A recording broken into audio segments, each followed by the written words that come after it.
Valeu a pena viver 43 anos para ver isto.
Eu estou satisfeitíssimo, estou mais satisfeito que não tivesse ido a sorte grande.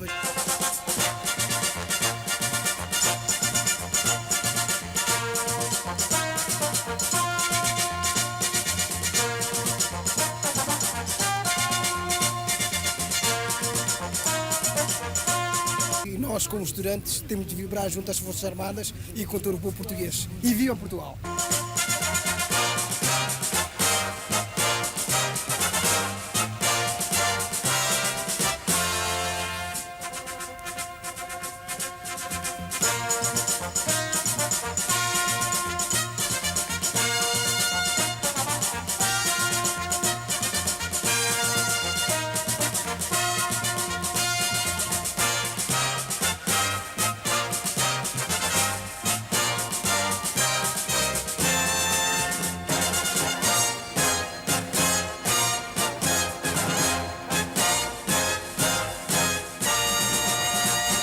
Foi maravilhoso. Fica na história.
Eu estou de acordo com o que as Forças Armadas fizeram e viva Portugal!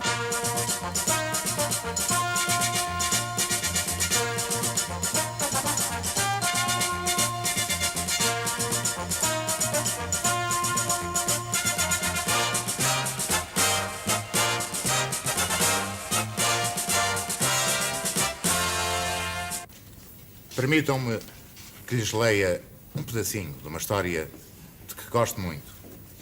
Chama-se Meia Hora de Sol.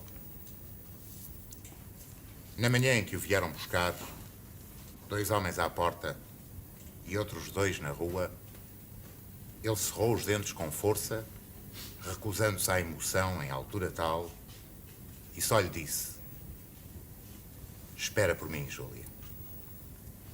O homem que escreveu isto tinha anteriormente vivido isto.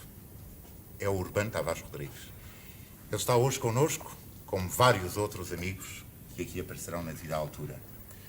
E neste encontro informal, eu vou pedir exatamente ao Urbano que nos fale dessa sua experiência, que nos fale das mulheres que esperaram por homens como o Mateus, o protagonista desta história.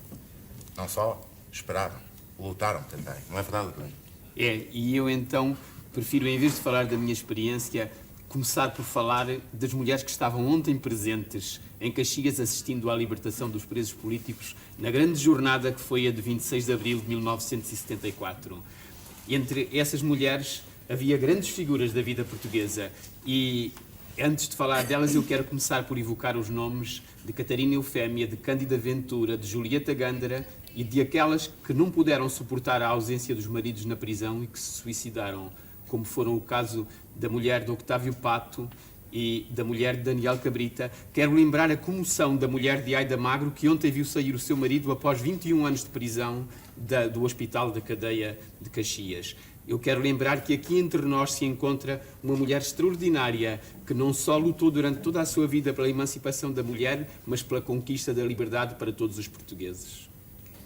Há pouco ouvimos esta frase: eu fui uma das primeiras das novas mulheres do meu país. Esta frase foi dita pela autora do livro As Mulheres do Meu País. Hoje também connosco, no número dos nossos amigos, Maria Lamas.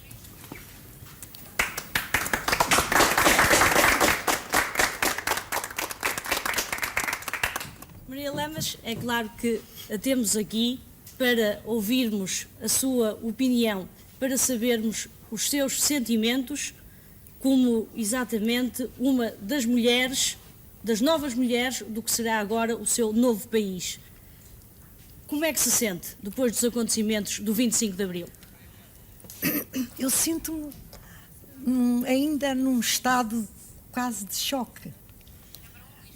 Sinto-me surpreendida, exaltada, esperançada e ao mesmo tempo espantada, porque foi tudo tão rápido, foi de tal maneira inesperado e era tão urgente que isto acontecesse, que eu fiquei e estou ainda sob uma certa impressão de não de incredulidade, porque estou bem convencida do que é concreto e verdadeiro, mas estou quase perplexa ainda perante a transformação tão rápida e tão completa que se deu no nosso ambiente.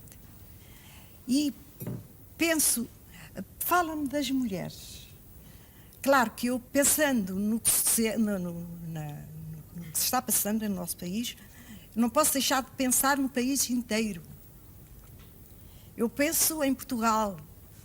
Eu penso nos portugueses que têm lutado, sofrido misérias, injustiças, opressões, perseguições, torturas. E penso, e igualmente acompanhado sempre pelas mulheres. Porque o homem e a mulher não podem separar-se na vida. Nem podem separar-se nas aspirações do mundo. Portanto, neste momento, quando eu encaro o futuro, enquadrado nesta perspectiva que agora se me apresenta, de uma vida mais justa, sem censura, sem impede, com liberdade de reuniões, com certeza, com uma atenção muito grande, dispensada à assistência à mãe. É aí, essa parte da mãe, que a mulher tem a esperar tudo e tem o direito de exigir tudo. Porque a mulher trabalha, as condições económicas lançaram a mulher numa vida de trabalho que a afasta da vida do lar. Ainda há muitas mulheres que se conservam em casa, mas são em condições excepcionais, e outras porque não têm a maneira de conjugar a vida dos filhos com a vida profissional. Mas eu, encarando o futuro, que esta situação criada Junta da Salvação. Junta de Salvação Nacional. Junta de Salvação Nacional. O nome, interessa-me a ideia e interessa-me a realidade. A Junta de Salvação Nacional, com certeza, que vai pôr todo o seu cuidado, todo o seu empenho, tem que pôr, as mulheres têm que acordar, porque acordaram para determinados aspectos da vida, determinados aspectos de luta de direitos, mas não acordaram perante si próprias. É necessário consciencializar o Portugal, o mundo, mas especialmente consciencializar a mulher. A mulher não é um objeto decorativo, mas a mulher não é uma escrava. A mulher não é uma simples dona de casa, uma simples operária. É um ser humano completo, como o homem é um ser humano completo, embora só os dois, juntamente, consigam concretizar, quer dizer, a espécie humana. Muito bem. Eu estava a ouvir a Maria Lamas e a lembrar-me que, na primeira vez que fui a Paris, sei lá há quantos anos, ouvi dizer estas coisas, mas então só em tom de esperança para gente portuguesa que já lá estava nessa altura. Bom, mas temos aqui outros amigos que querem também comungar connosco a alegria deste momento. Por exemplo, o Batista Bastos. Ora, eu gostaria que tu nos contasses, por exemplo, a tua experiência. Como é que viveste o dia 25? Estavas na redação, trabalhaste? Pois, quer dizer, eu fui chamado, eram 5h30 da manhã, tive 16 horas de trabalho. Primeiramente, não acreditei, não é? Eu tenho 22 anos de jornalista profissional e assisti e participei, hoje posso dizer isso, em várias tentativas revolucionárias. Paguei muitas vezes caro essa audácia. Por outro lado, ao fim da tarde, eu tive dois momentos que me impressionaram vivamente. No fim da tarde, às 6 da tarde, eu volto-me para um camarada meu chamado José de Freitas. Eu digo isto um bocado emocionado ainda hoje e peço desculpa. E digo, o José de Freitas tem 63 anos e eu disse-lhe, então, ó Zé, dizias que ias morrer e não ver a queda do fascismo, e então caímos nos braços um do outro a chorar.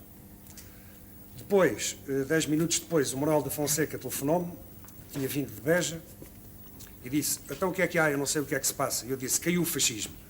E ele disse-me, eu sabia ao Bastos que eras tu que me ias dar a notícia. Quer dizer, essas foram dois acontecimentos que me empolgaram e emocionaram. Mas, por outro lado, quer dizer, no rescaldo e destes acontecimentos, que são os pequenos pitorescos destas coisas, que têm um caráter perfeitamente supletivo, eu acho que o mais importante disto é que todos nós sabemos que a liberdade não se obtém, nem se esmola. A liberdade conquista-se. O povo português conquistou essa liberdade. Nós temos a estrita obrigação de saber dignificar, preservar e bater-nos pela liberdade se ela alguma vez estiver de novo ameaçada. Pela caneta, pela palavra, na praça pública, com armas na mão e sacrificando inclusive a nossa própria vida. Acho também que é preciso urgentemente, insisto, é preciso urgentemente que as pessoas não minimizem o fascismo português, que não reduzam o fascismo português ao chamado pequeno fascismo de Santa Comba. Foi uma coisa de arroxo, foi uma coisa crudelíssima, numa expressão trágica de que certamente ainda não temos bem a sua dimensão maior e mais significativa. Sabemos muitas coisas emocionalmente. Ao dizer isto, eu penso que todos nós estamos empenhados em refazer uma pátria sequestrada dos escombros, em aprender a soltar palavras que nos foram suprimidas, como amor, liberdade, generosidade, compreensão, dignidade e tolerância. Acho que tantas coisas neste momento. Olha, estamos um bocado formais, estamos a cair outra vez na mesma forma. Quem é que quer falar agora? Vitor? Eu não sei se será necessário apresentar o Vitor. É que estamos a falar para muitos milhões de portugueses, de maneira Diz tu o teu nome e a tua O profissão. meu nome é assim um bocado difícil. Por isso mesmo. É Vítor Vengorovius. Minha profissão é... sou advogado. É. E o que é que tens a dizer? Tenho a dizer, seria muita coisa, não é a altura oportuna de dizer todas as coisas. Ora, penso, aliás, estava aqui a ouvir-vos e estava a pensar que não estamos, e é natural, não estejamos, não estamos acostumados ainda sequer a falar uns com os outros, nem talvez a sequer a conhecer-nos uns aos outros. Pois, e é isso que é Precisamente, exatamente preciso.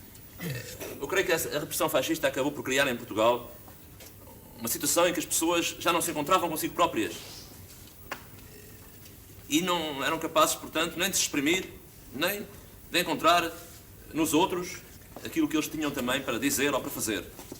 Ora, há um primeiro passo que está dado. É um primeiro passo, mas é muito importante porque o primeiro passo é sempre muito importante, sendo ao mesmo tempo, e continuando a ser, primeiro passo.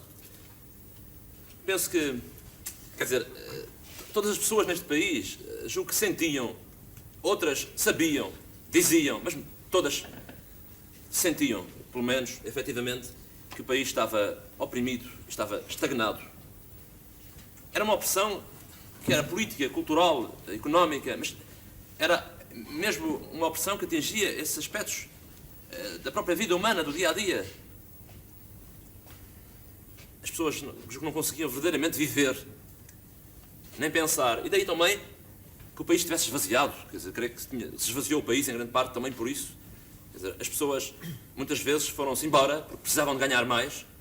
Foram-se embora também porque não acreditavam. Eu depois da experiência da CDE, por exemplo, da CDE de Lisboa em 69, conheci muita gente e depois, como consultor de sindicatos e da Associação dos Inquilinos, fui encontrar as pessoas em consultas que não tinham nada a ver até com matéria política, digamos, e as pessoas estavam a dizer, vão-me embora, quer dizer, vão-me embora, sei lá, iam à Associação dos Inquilinos por causa da casa, então como é que é isto, mas vão-me embora, estou já lá fora, e no fundo as pessoas exprimiam depois uma espécie de desalento.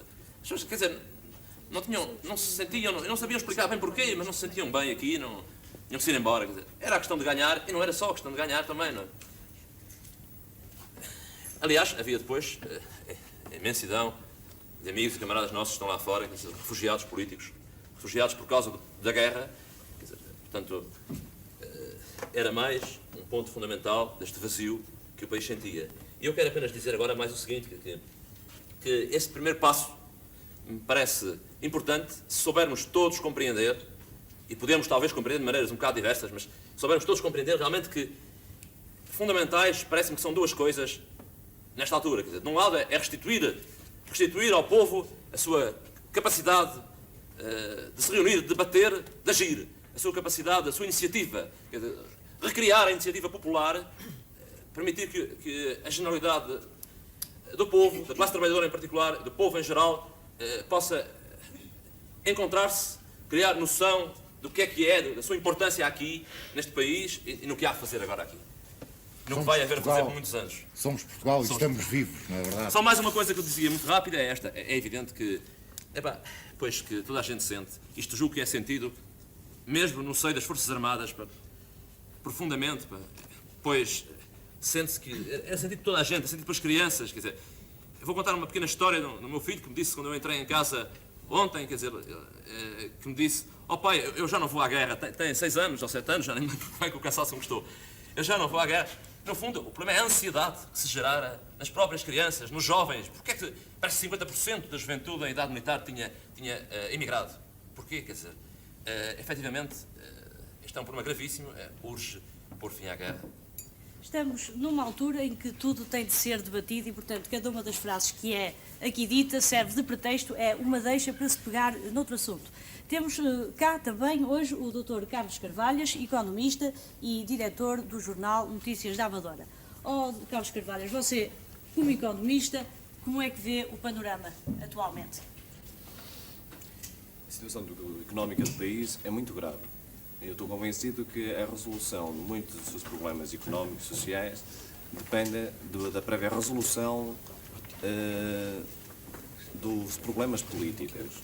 Não nos podemos esquecer, por exemplo, que até aqui, em cada 100 escudos gastos pelo Estado, 54 escudos vão para as chamadas despesas de defesa e segurança, que são despesas improdutíveis.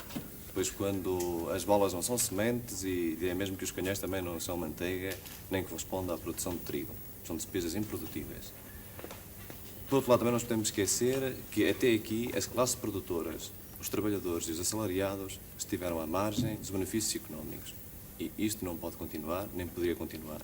Estou mesmo convencido de que para o derrubo do fascismo muito contribuiu a luta do povo português, que deu milhares de vidas à luta pela liberdade e que foi efetivamente as contradições em que se movia o regime, contradições políticas, económicas, sociais, e com a precipitação da guerra colonial que deu origem a este golpe, que estou convencido que nós todos nos associamos numa saudação ao movimento das Forças Armadas, aos soldados, aos marinheiros e ainda também aos oficiais subalternos e a todos que contribuíram para esta modificação, que é um primeiro passo e que, sem otimismos exagerados, porque o processo histórico é feito de avanços e recuos, nos enche também de esperanças e aquilo que já assistimos, à libertação dos presos políticos, à promessa do regresso dos exilados,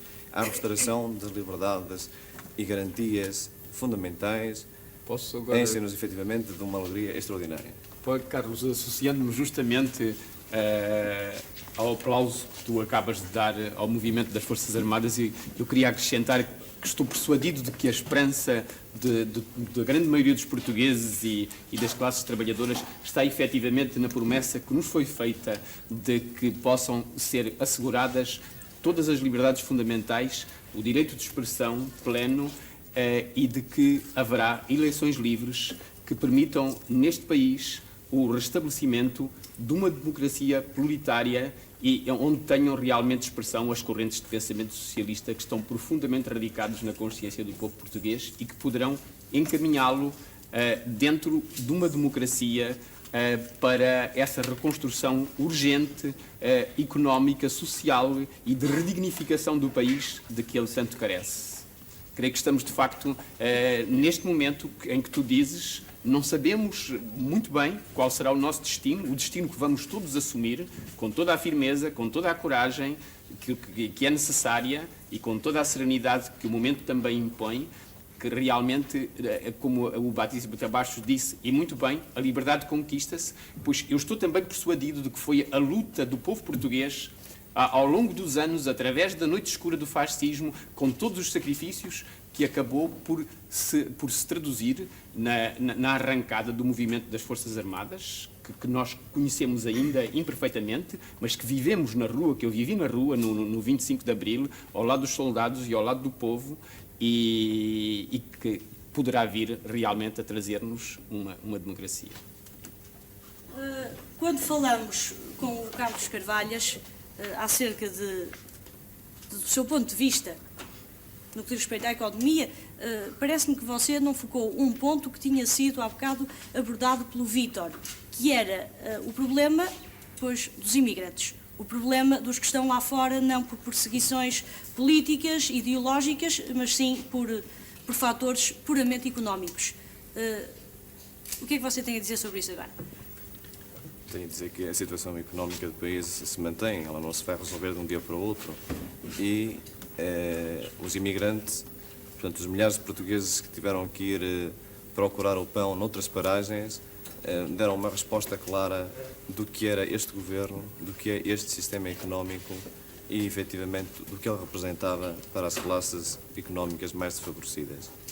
Estou convencido que mesmo estes trabalhadores que se encontram a labutar lá fora e que foram obrigados a emigrar, com todos os problemas sociais decorrentes desse facto, hoje também têm uma ponta de esperança de que a resolução cabal dos seus problemas venha a efetuar-se. Acha que os teremos cá? Quer dizer, não se, como lhe digo, quer dizer, tudo depende da resolução de imensos problemas e, quer dizer, seria apostar muito no futuro e, portanto, fazer uma previsão sem dados que não me atrevo neste momento. Luís. Eu poderia acrescentar uma pequena coisa em relação a este aspecto Nós queremos que acrescentem tudo. Em relação a este aspecto concreto. Fernandes que está falando. Estou-me a lembrar, neste momento, de uma recente viagem de férias que fiz a um país vizinho, concretamente à França. No decurso da viagem, por razões de dificuldade de transporte, fiz um determinado percurso de comboio. E foi com grande surpresa, foi também com o intuito que depois pus logo no início de tentar conhecer algumas pessoas com quem eu ia contactando durante a viagem, que verifiquei que o comboio se inundava de imigrantes portugueses, que vinham precisamente de regresso a Portugal apenas para matar saudades e ver, passado alguns anos, muitos deles, as suas famílias.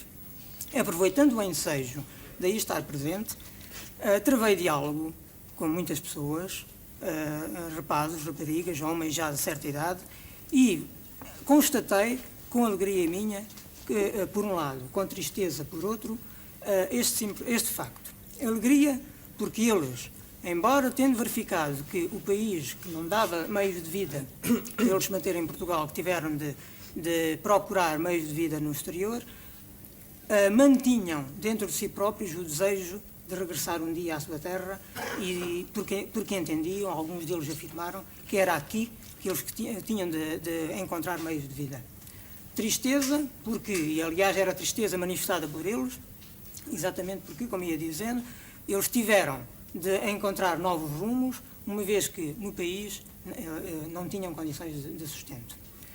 Pensando nesses e nessa experiência, eu, efetivamente, e agora retomando a palavra do Filipe, de como eu passei o dia 25, passei precisamente a idealizar a situação dessas pessoas. Ao longo do tempo, as dificuldades que, de ano para ano, em matéria económica, social e cultural, iam passando.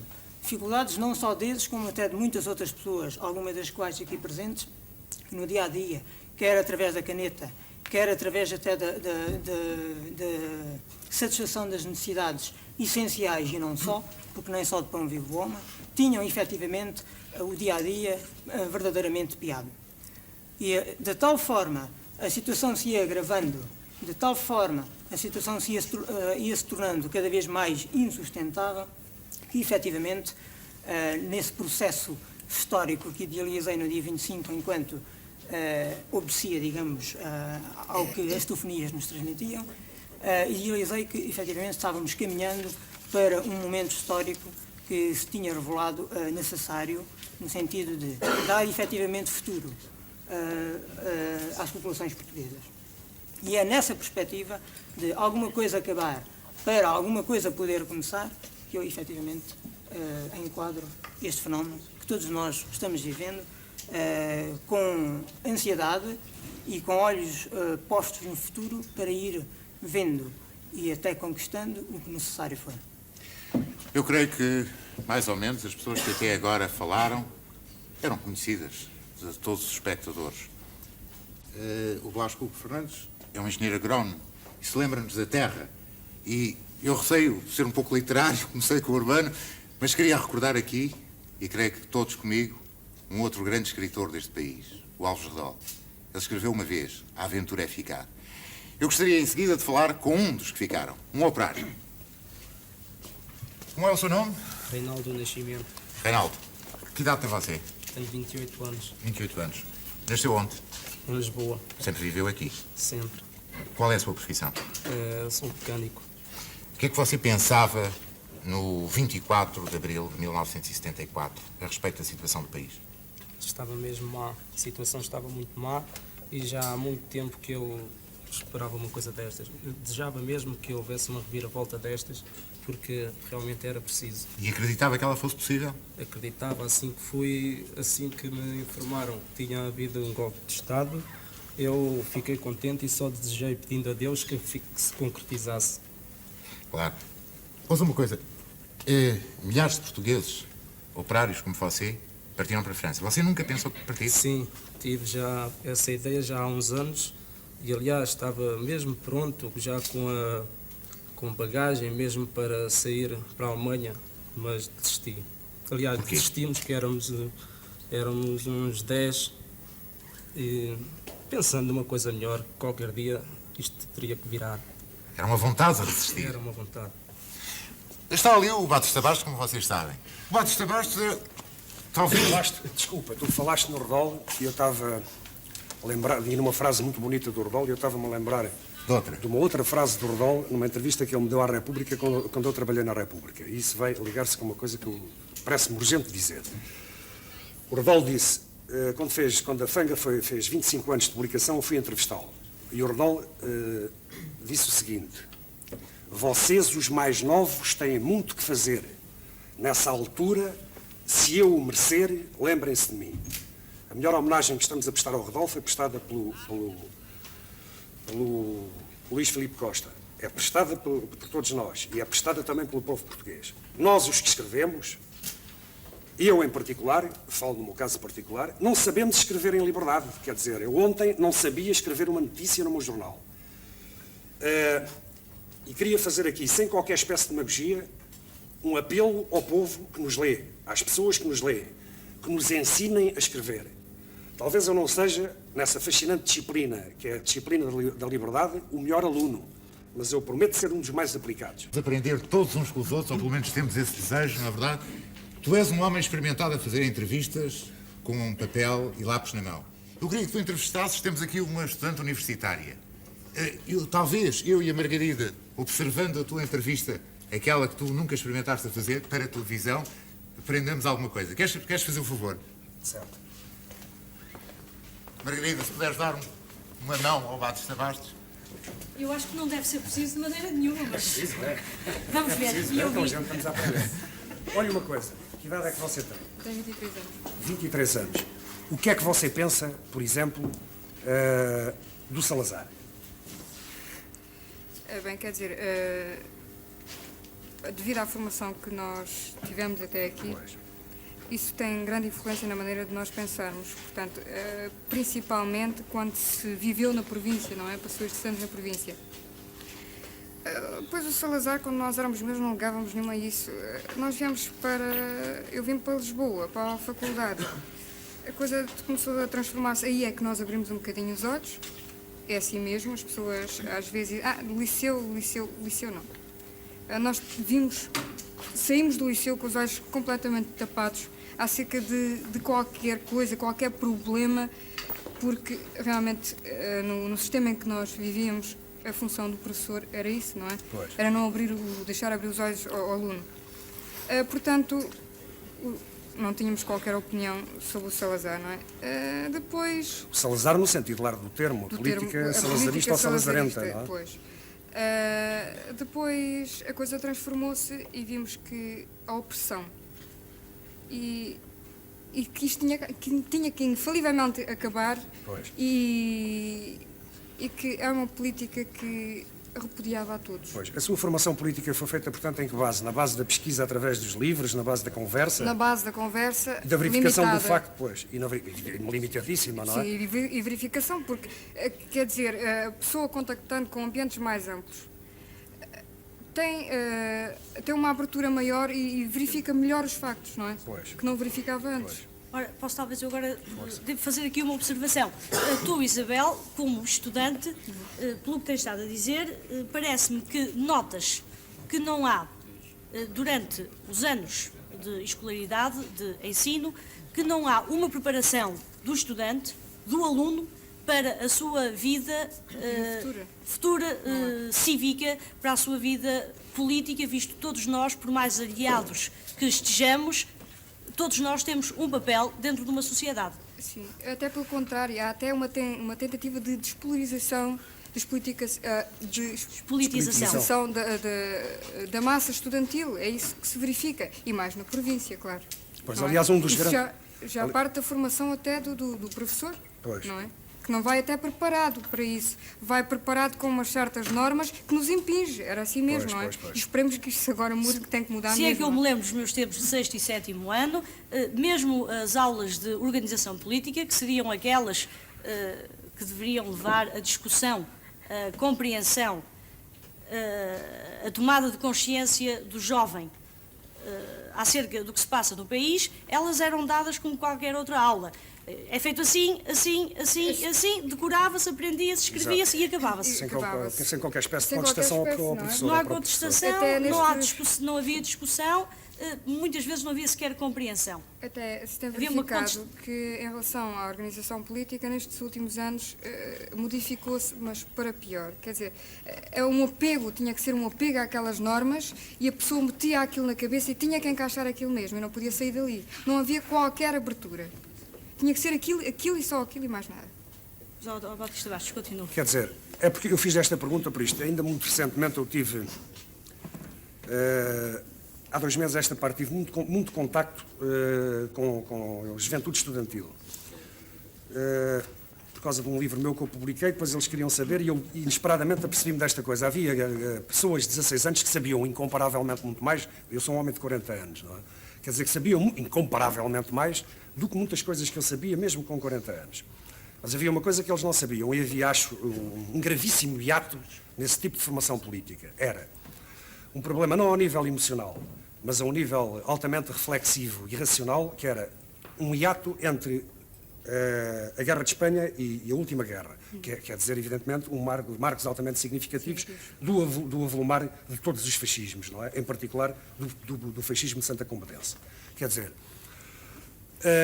quanto a mim, e isto, quer dizer, isto é um diálogo, é mais um diálogo que uma entrevista, não é? Quer dizer, quanto a mim, a minha formação é feita desta seguinte forma, quer dizer, eu recordo-me para ler Os Capitães da Areia, de Jorge Amado, com 16 anos, tinha que andar com o livro debaixo do braço, não é? Quer dizer, a formação de todos nós, uns que andaram no liceu ou mesmo na faculdade, quer dizer, é uma formação marginalmente sempre autodidática. Porquê?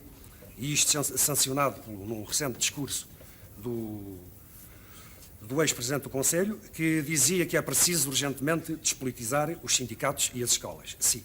Quer dizer, isso então fazia-me lembrar aquele famoso procurador do Mussolini que dizia em relação a António Gramsci: é preciso silenciar esta cabeça. Mas esse hiato realmente dá-se, mas é devido a um fator que talvez é importante. É que nas escolas a história, a disciplina, por exemplo, no ano letivo, nós chegamos ao fim do ano e metade da matéria está dada. Portanto, os últimos acontecimentos históricos não são dados. A pessoa vai fazer um exame de 5º ano, praticamente não sabe o que é que se passou na última guerra ou mesmo na Primeira Guerra Mundial. Mas isso vai mais ainda atrás, mais atrás ainda, e parece-me ainda mais grave. Isso acontece mesmo na história de Portugal, ainda na escola. Mesmo. Porque nós sabemos todos os pormenores acerca da Batalha de Toro, por exemplo, e depois aí de 1900 para diante, aquilo é dado nos últimos 15 dias de aulas antes dos exames. Chega-se à República, quase sempre para-se. Chega-se ali, 15 dias antes dos exames, depois passa-se aquilo a ocorrer. E é outra coisa, é que a pessoa pode gostar, eu, por exemplo, no meu caso, eu sou estudante de História. Eu gostava imenso de História, mas eu tinha as matérias 9 cadeiras no 5º ano. Não é? Eu podia ter muito interesse em saber os últimos acontecimentos, ler o livro, pelo menos ler o livro até ao fim, não é? Visto que os exames se limitavam às matérias que eram dadas. Mas nós não tínhamos tempo e, portanto, a maior parte dos alunos não vão a essas matérias, nem sequer sabem, não sabem nada, absolutamente nada. É como com a nada. história de Portugal, sabemos todos a Guerra dos 30 anos e a Guerra dos 100 anos. Inclusive, isto chegou a um ponto, você desculpe, isto inclusive chegou a um ponto de tal modificação ao nível da própria televisão, eu sou jornalista, e ao nível dos próprios jornais, que eu, aqui muito recentemente na televisão assisti a um programa dos 25 milhões de portugueses, onde se falavam sobre Faro, onde se falavam de poetas certamente muito meritosos, mas ninguém se letrou, ou por medo, ou por pânico, ou por susto, ou por ordens superiores, não sei, quer dizer, a figura de um dos maiores portugueses que este país teve, que é o Teixeira Gomes. Quer dizer, o que é verdadeiramente surpreendente, não é? Pois, que vamos ver, ninguém sabe quem é o Teixeira Gomes. Pois, mas tinham de saber, pois por isso mesmo. Isabel, mas... Diz, Maria. Não queres continuar? Não, eu só ia dizer isto. Há mais pessoas à espera de falar. Exatamente. No entanto, parece-me que nós caímos um bocadinho a falar no passado. No passado, é verdade. E agora interessa ao presente. O 25 de Abril já aconteceu. Já aconteceu, é verdade. Você, como estudante, e os estudantes do ensino superior, depois têm sofrido muitas repressões. Muitas repressões ultimamente, depois passou já o 25 de Abril. Como é que você vê a situação presente? O que é que você espera dela? Bem, como estudante? Como estudante, as estruturas têm que ser totalmente modificadas. Foi muitos anos de opressão e nós não temos associações porque nos fecharam as portas. Vão ser reabertas. Vão ser reabertas, mas ainda não estão. Porque nos fecharam as portas. Nem sequer podíamos ter qualquer intervenção nas aulas, porque isso era imediatamente cortado, nem sequer uma dúvida podíamos levantar. Que dúvida é essa que por vezes nem tinha nada a ver com qualquer motivo político, não é? Mas nem isso podíamos fazer. Portanto, não tínhamos o máximo de controle sobre qualquer facto que se passasse na universidade. Nós tentámos isso muitas vezes, eram sempre, claro, a maior parte dos nossos colegas eram presos, outros iam para o hospital e nunca conseguimos fazer nada. O 25 de Abril chegou e queremos a liberdade de expressão, queremos as nossas associações abertas e queremos que as estruturas mudem, porque assim não podemos continuar. Temos uma universidade que está velhíssima. Os métodos de ensino não podem ser estes, porque mesmo as pessoas que nós consideramos que têm os olhos mais tapados, nós vimos por vezes sair das aulas desesperadas e com as lágrimas nos olhos, porque era uma tensão que se vivia ao dia a dia. Porque muita gente, eu acho que o 25 de Abril veio na altura exata, porque muita gente já estava com os braços caídos e pensava que isto não modificava. Eu nunca perdi a esperança. E até que enfim que o 25 de Abril chegou. Chegou numa altura em que realmente todas as coisas estavam, como esta nossa amiga acaba de dizer, os olhos da cara, não é? E Luís, não te parece que chegou numa altura em que tinha que chegar? Claro. Em que não podia deixar de chegar? Há aqui uma senhora que provavelmente nos pode dizer isso. Ela provavelmente vai à praça todos os dias. Vamos ao cotidiano. Como viveu o 25? Eu devo dizer, antes de mais nada, que fui das pessoas que através da vida perdi a fé em muitas coisas, mas nunca perdi a fé que isto acontecesse. Vamos apresentá-la. Nunca perdi a fé. Maria Amélia Sande, e fui sempre uma crente absoluta de que isto tinha que acontecer. Tardou, chegou, e também teria coisas para contar, algumas delas que já ouvi aqui falar. Como, por exemplo, o caso do Teixeira Gomes, de quem o meu padrasto, que foi o meu pai, foi ajudante, passou alguns maus bocados, precisamente por ter tido essa situação. Depois, a questão de ler, pois eu, apesar de ser muito mais velha, todas as pessoas que aqui estão, quase todas, eu tinha uma curiosidade enorme, um desejo enorme de me atualizar em todas as coisas, pois a questão de os Capitães da Areia, a Seara Vermelha, eu também tive que ler um pouco às escondidas, pedir que alguém me trouxesse de fora, porque aqui não havia. Eu tive problemas de outro género, porque tenho 2 filhos homens. Um fez a tropa, o outro estava em França, lá ficou. Passei angustiantes horas, sem saber se ele poderia vir, se não poderia vir. Enquanto um estava no ultramar, o outro estava em França. Eu passei aqui natais, épocas terríveis em que todos gostam de se juntar. Pois eu tinha os filhos fora, um sem saber se estaria vivo porque estava a lutar, o outro porque não podia vir. São horas que as mães nunca mais podem esquecer. Claro. De qualquer modo, eu sabia, tinha uma fé enorme, como disse, que as coisas haviam de mudar. Chegou o dia 25 e aquilo que eu esperava aconteceu mesmo. Como o Luís começou a dizer, a senhora é dona de casa. Sou dona de casa. Vai às compras? Sim, por vezes. Tem um orçamento doméstico a manobrar? Um orçamento que se torna extraordinariamente difícil fazer esticar. As coisas estavam de tal modo que nós dizíamos, mas como é que há de ser se isto continuar assim para o mês que vem? Não vai chegar. Pois tinha que se economizar para que chegasse mesmo. O problema das economias estava-se a tornar um problema, sei lá, de dor de cabeça. Esse era um dos problemas grandes, não há dúvida que era, porque embora eu tenha que pensar no meu orçamento, há quem tenha orçamentos ainda muito mais limitados do que eu. Esse aspecto afligia-me, mas ia conseguindo aguentar as coisas. Eu estou convencida que muita gente passaria necessidades. E é preciso lembrar até que essas necessidades, essas dificuldades não vão ser resolvidas de um dia para o outro. Não podem ser. Isso seria milagre, eu já não acredito nesses milagres. Evidentemente. Nem noutros, muito menos nesse. Esse é que ninguém poderá fazer de modo assim. nenhum. Mas será necessário que nesse milagre económico que o país exige estejam presentes naturalmente os sindicatos. Nós temos aqui 2 representantes de sindicatos portugueses. O Manuel Lopes, que é do sindicato... Da Federação dos Sindicatos dos Benefícios. Da Federação dos Benefícios. Quer-me dizer como encara a situação e depois passar a palavra ao seu colega, apresentando? Eu tenho a impressão, quer dizer, que qualquer coisa aconteceu. O regime caiu. E como disse há bocado o Pelasco, de facto, quer dizer, acabou uma coisa e vai começar outra. Isso é uma incerteza, digamos, para nós. Estava há bocado a ouvir aquela senhora ali falar sobre o custo de vida. E eu estou-me, por exemplo, a recordar dos trabalhadores, dos meus colegas de trabalho, dos meus camaradas, da situação em que nós vivemos. Por exemplo, quer dizer, a indústria de lanifícios, tal como a têxtil, é das indústrias mais mal pagas de todo o país. Nós tivemos aumentos recentemente em novembro, um aumento até substancial, aparentemente, mas com a subida que o custo de vida tem tido nestes últimos meses, poderemos dizer que neste momento a nossa situação é uma situação pior do que era até mesmo em outubro. E isto tendia a agravar-se. E anteriormente, pois, os aumentos propostos, de um modo geral, nunca criavam condições de vida melhores para os trabalhadores em geral. Quanto muito repunham um bocadinho alguma coisa, pelas estatísticas desatualizadas, os salários, mas não criavam melhores condições de vida. Eu creio que isto, na generalidade, é efetivamente a situação dos trabalhadores portugueses. Daí nós, neste momento, pensarmos que é urgente um aumento imediato de salários e é urgente estabelecer um salário mínimo nacional, porque há pessoas que ganham tremendamente pouco. Eu estou-me a lembrar de colegas que ganham da ordem dos 2 contos de réis.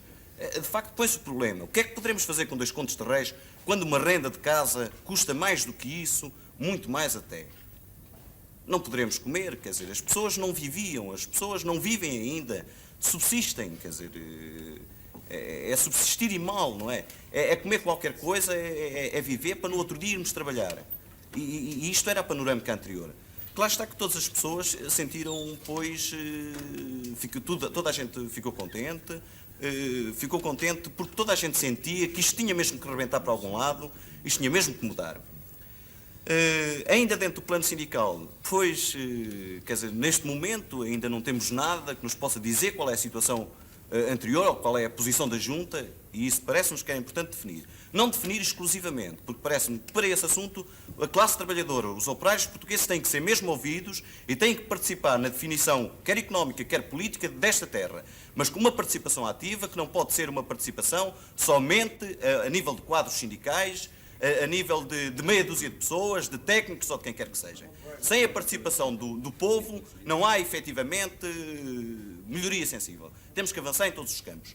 Pontos imediatos que me parece que neste momento que a Junta terá que rever é o caso da liberdade sindical, é a retificação imediata da Convenção 87, é a aplicação da Convenção 98, isto na generalidade, pois o direito à greve, porque reparem, quer dizer, sem direito à greve, dificilmente os trabalhadores estão sempre numa situação desfavorecida.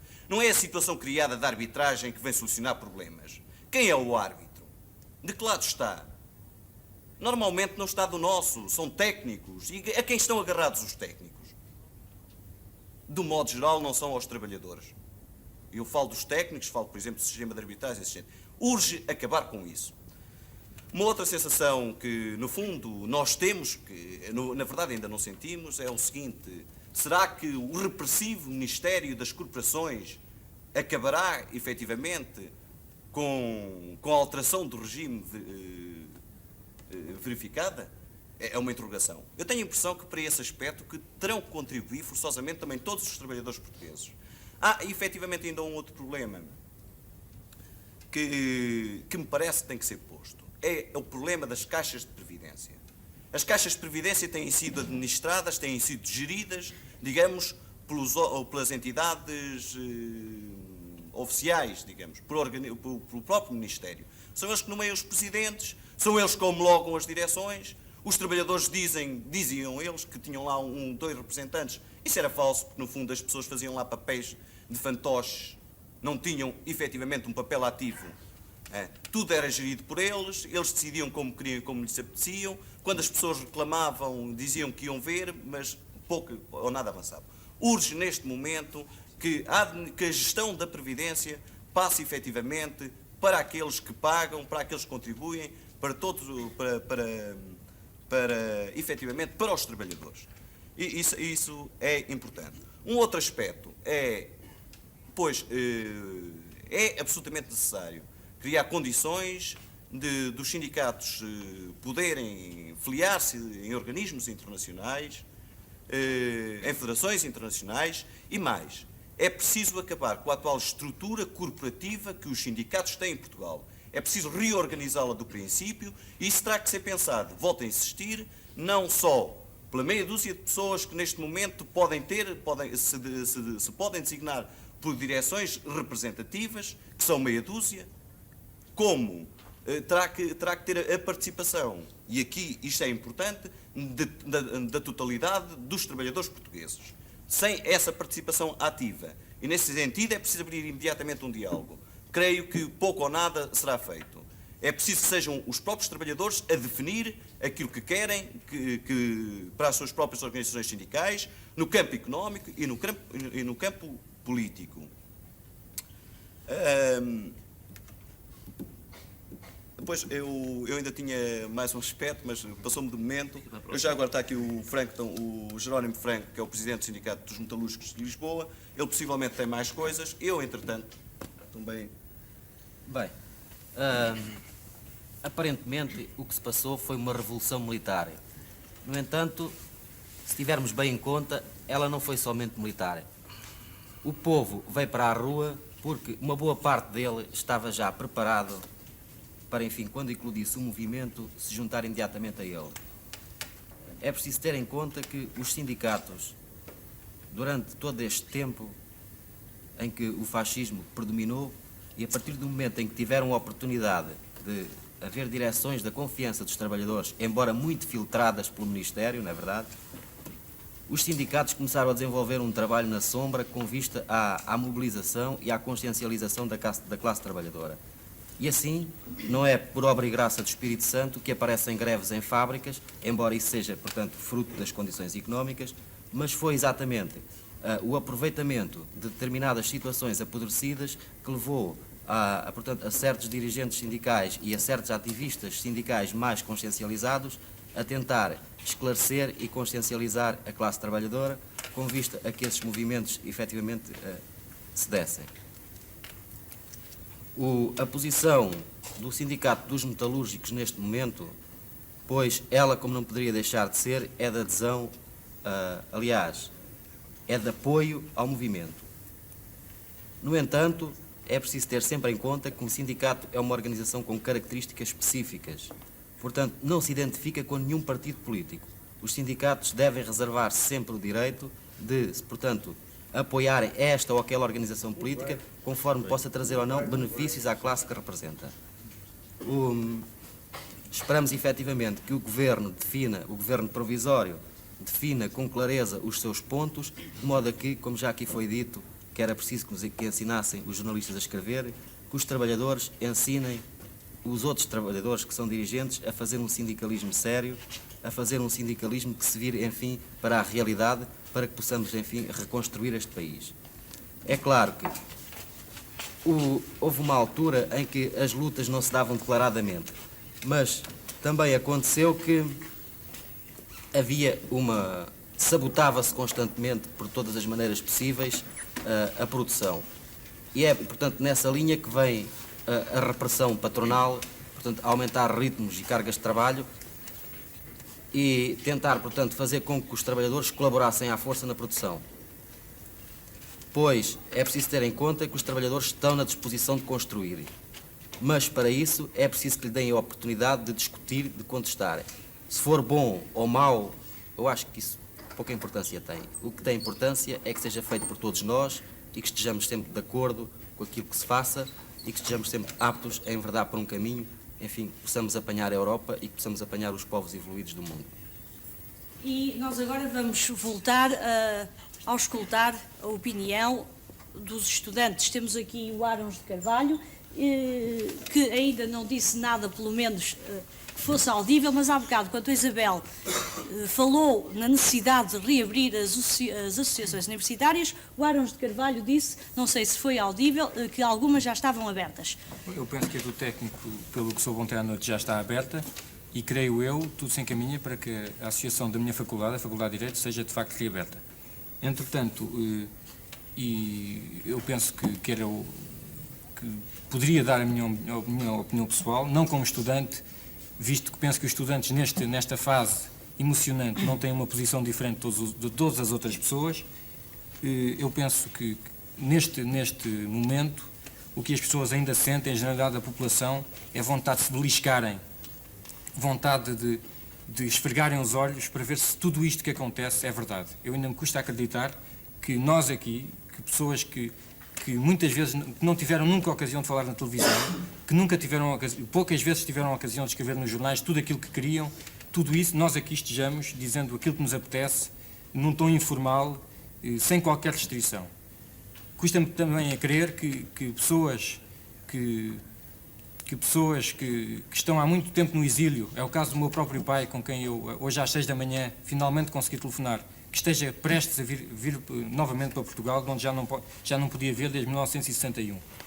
Também sei que outras pessoas vêm aí a caminho. O Mário Soares, o Ramos da Costa, o Tito Moraes, penso que o Álvaro Cunhal é imperioso que venha a Portugal urgentemente, que o Fernando Piteira Santos, todos os outros exilados, o Rui Luís Gomes, o Miguel Urbano Rodrigues, irmão do Urbano Tavares Rodrigues. Penso que seria uma coisa fantástica se todas essas pessoas pudessem vir a Portugal. Eu estou mesmo muito emocionado com todos estes acontecimentos. Só consigo arranjar, só tenho vontade de abraçar as pessoas que encontro. Tenho uma vontade enorme de abraçar o António Reis, um ex-estudante como eu, pessoa quase da minha idade, que tomou parte no assalto à Rádio e Televisão Portuguesa e que está lá fora ainda a trabalhar.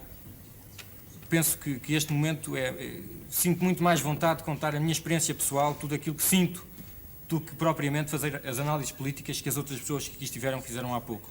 Em todo caso, eu penso que é um problema, que é o problema mais importante do povo português, que eu não posso deixar de dizer aqui, e quase penso que quase me parece impossível eu, nesta altura, estar em frente, a falar na televisão e dizer aquilo que vou dizer. Eu penso que é urgente conseguir a paz em Angola, Moçambique e na Guiné.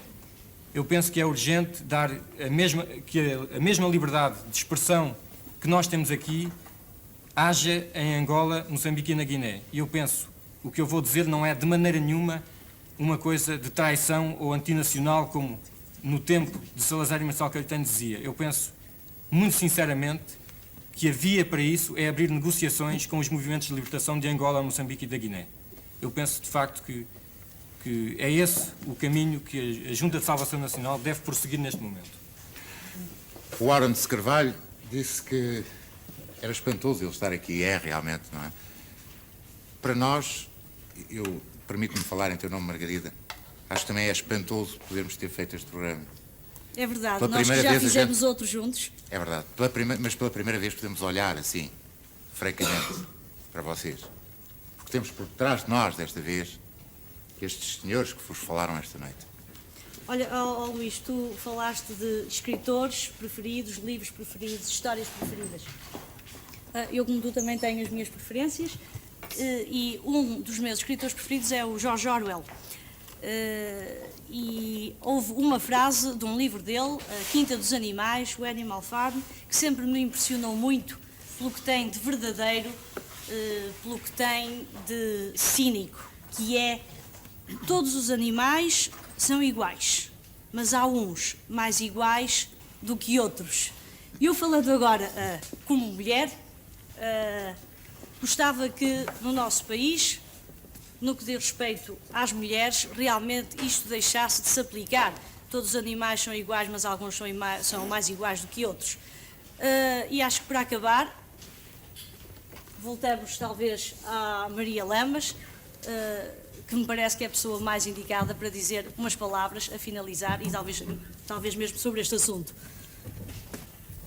Muito gosto. Não é difícil, neste momento,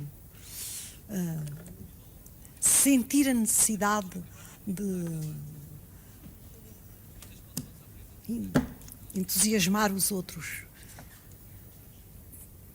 perante a situação em que nos encontramos. Quero eu dizer, não é, nota-se, de um dia para o outro houve uma transformação tão grande no nosso país, no ambiente da rua, na maneira de olhar das pessoas. Há bocado o nosso Batista Bastos, que queria redigir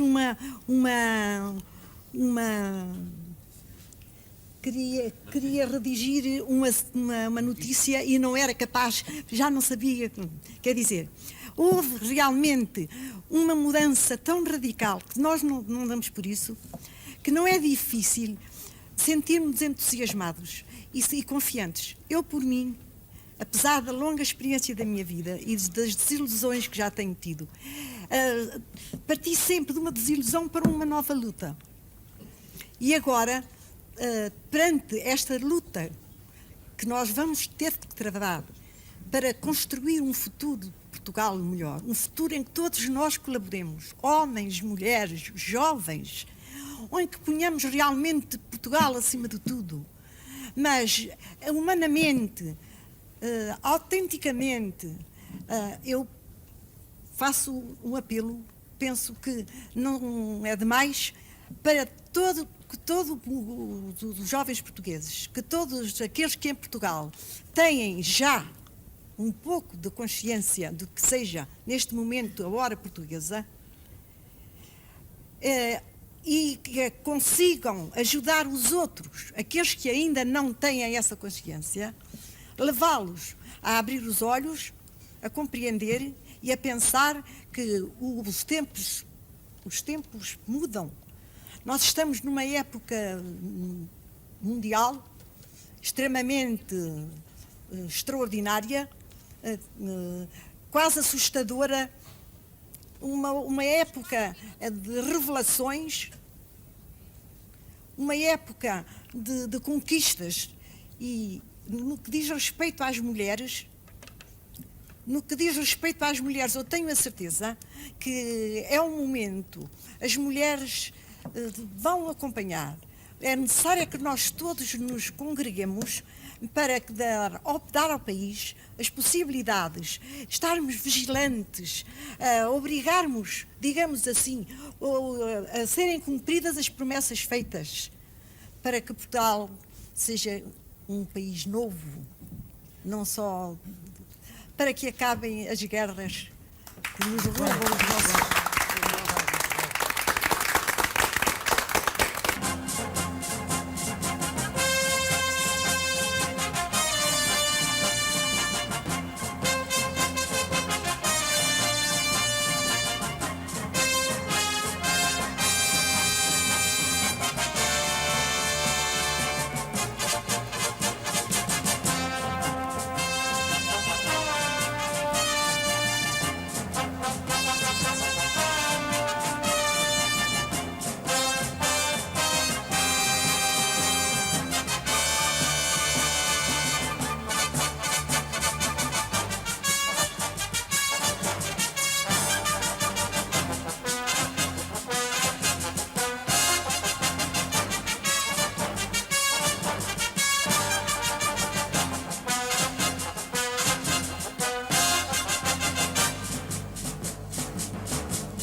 Encarregado dos assuntos internacionais no TV7, não posso deixar de me referir ao grande acontecimento nacional desta semana, destes últimos quase 48 anos. A mudança de regime no país tem evidentes repercussões internacionais. Por todo o continente africano, o evoluir da situação em Portugal foi seguido com muita atenção e as reações foram as mais diversas. Desde a grande esperança de que o novo governo venha a resolver muito em breve a questão africana, até ao mais profundo cepticismo em relação ao mesmo problema. No plano internacional, esta é a questão central, que vai fazer o novo governo português a respeito das guerras que se arrastam há já 13 longos anos. Em França, a campanha eleitoral continua a atrair justamente as atenções. Aí se derrima um conflito, cujo resultado poderá vir a ter profundas consequências na Europa e no mundo. Naturalmente, essas alterações só serão significativas caso o vencedor venha a ser o socialista François Mitterrand, candidato de toda a esquerda. À unidade da esquerda, continuam aqueles que se pretendem herdeiros do gaullismo a responder com uma desunião que só pode deslustrar. Chaban-Delmas, o antigo general da resistência, ergue o mais alto que pode a bandeira do velho general Charles de Gaulle.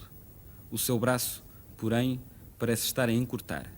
As sondagens, pelo menos, mostram a descer, ao mesmo tempo que, segundo algumas das consultas, Mitterrand aumenta a sua popularidade e Giscard d'Estaing permanece na mesma. De acordo com uma dessas sondagens, se as eleições se verificassem esta semana, Mitterrand recolheria 44% dos votos, Giscard à volta de 25% e Chaban cerca de 19%. Jean Royer, o homem que tem tirado o apoio a Chaban-Delmas, obteria uns 5%. Royer é o candidato de uma pequena burguesia desesperada com a concentração capitalista, tão cara ao gaullismo. Ele apela para o conservadorismo destas camadas da população. A pornografia, os supermercados, o ensino obrigatório são os grandes inimigos deste candidato sem hipóteses de vencer, mas com grandes probabilidades de vir a impedir que Chaban-Delmas tenha a oportunidade de disputar o segundo escrutínio. François Mitterrand, por razões táticas, mantém uma atitude de certa independência em relação aos partidos, incluindo o seu, que o apoiam. O socialista é, paradoxalmente, o candidato que se apresenta da forma mais semelhante à que o general de Gaulle assumia durante as campanhas eleitorais. Mitterrand, sem abdicar da defesa de uma profunda renovação da vida política e social francesa, surge como o candidato da França, como o homem que, não estando acima dos partidos, mantém em relação a eles uma certa distanciação. Tal como aconteceu em Inglaterra, como pelo menos em parte aconteceu em Portugal, a alta do custo de vida está a tomar cada vez maior importância na luta política em França. Dos três candidatos com maior possibilidades, apenas o socialista apresenta alguma coisa que, sendo nova, permite pensar que com ele os trabalhadores veriam melhorada a sua situação. O plano de Chaban-Delmas, apesar das palavras de renovação, pouco se afasta do que tem sido feito até agora. Quanto a Giscard d'Estaing, não será preciso dizer mais nada, além de que se trata do homem que geriu a economia e as finanças do gaullismo. Para nós portugueses, as eleições francesas têm especial importância. Lá vivem centenas de milhares de nossos compatriotas a quem a miséria e a opressão obrigaram a procurar um novo lar. Na Etiópia, a situação continua extremamente instável e confusa. O reino de Prestes João, que parecia adormecido, indiferente ao século e ao mundo em que vivemos, acorda em sobressalto. Os golpes e contragolpes sucedem-se em apressada cadência. O povo, os trabalhadores, conquistada que foi uma margem de liberdade, manifestam-se e levam as suas ancestrais reivindicações até à greve. Aconteça o que acontecer, uma coisa é certa: a Etiópia nunca mais será aquele país miserável e calmo onde um negus qualquer põe e dispõe a seu bel prazer.